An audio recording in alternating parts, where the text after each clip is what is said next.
Whooping cough. The name may sound harmless, but when prevention fails, it can lead to life-changing consequences. In England, pertussis cases skyrocketed in 2024. 14,894 confirmed cases, compared to just 856 in 2023, a 1,641% increase.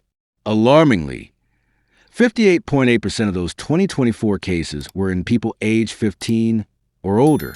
Infants under 3 months, who are too young to be fully vaccinated, recorded 433 cases in 2024. There were 11 confirmed deaths of infants from pertussis in England in 2024.